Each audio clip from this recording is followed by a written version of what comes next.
Spring training baseball really helped put Mesa on the map. Spring training is that time of year when all of the baseball players get a little time to warm up, to practice.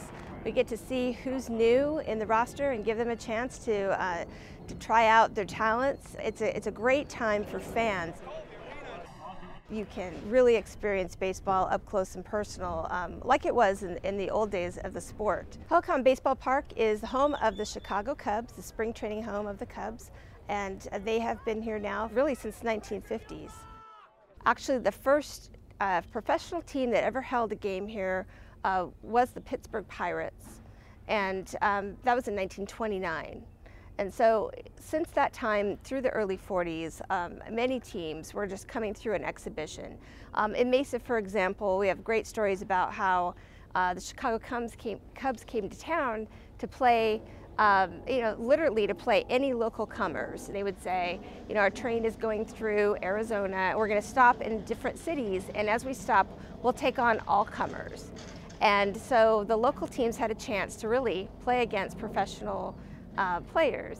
And when that happened, when they came through Mesa or nearby areas, everything stopped.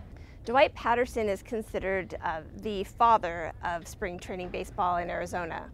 He was a local rancher who lived in Mesa, and he really just had a passion for baseball. He understood that there was a movement throughout the country, really, to secure permanent spring training sites for baseball teams. He started working on a plan to bring the Chicago Cubs to Mesa. Horace Stoneham, who owned the New York Giants, and Bill Veeck, who owned the Cleveland Indians, they both had part-time residents here in Arizona, and they said in 1946 that they should start working together to train and to give the players that extra time. And they really did not want to go relocate to Florida when they had homes here in Arizona.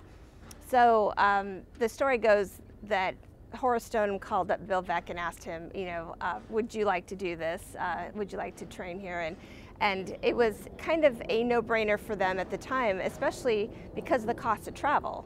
Before 1947, we see all the teams really coming through here frequently, but in 1947, the first official year of spring training Cactus League baseball in Arizona. Right now we're at the Arizona Historical Society, and it is a sister organization to the Mesa Historical Museum, where we have had a long-running exhibition of our Play Ball, the Cactus League Experience project. Play Ball, the Cactus League Experience is the only spring training collection in existence, and it is a very large collection. It's growing every year, but now we have about 4,000 pieces in our collection. This case is showcasing our former governor, Rose Mofford. Rose Mofford is from a small mining community that's just to the east of us. She grew up playing baseball around the mining camps. And when she was older, she became part of the Cantaloupe Queens, which was the Phoenix, Arizona team that was part of the National Girls Softball League. She was one of the original players in the Women's Softball League. It's made famous in several movies. And when she became governor in the early 90s, there was a crisis of spring training in Arizona. We were down to just a few teams, and more were leaving. More were announcing plans to relocate to Florida.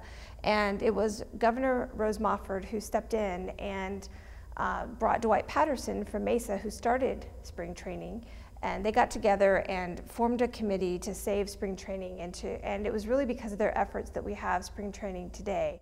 This case represents a huge effort by Mesa to keep the Chicago Cubs in our town. A couple years ago, they were looking at relocating to Florida for various reasons, mostly economic. But the city, the community rallied around keeping them. They have been playing here for over 49 years, and it's really part of the city's identity. So in 2010, a political initiative was launched they actually had to go to the ballot, and we asked the citizens about the importance of keeping baseball in Mesa, and overwhelmingly they voted yes. Last year in 2012, all of spring training in Arizona attracted just under 1.9 million people. Well, 2014 is a huge year for baseball in Arizona, but particularly for Mesa. Now we have 15 teams playing here in our Cactus League. But Mesa has really exciting news because we will become the first city to not only host two teams, but also to have two stadiums. Next season, when fans arrive, they will be able to see the Cubs at their brand new stadium, which is just a couple of miles from here. And then the stadium will be renovated, and in 2015, the Oakland A's will take to the field, and this will become their permanent spring training home as well.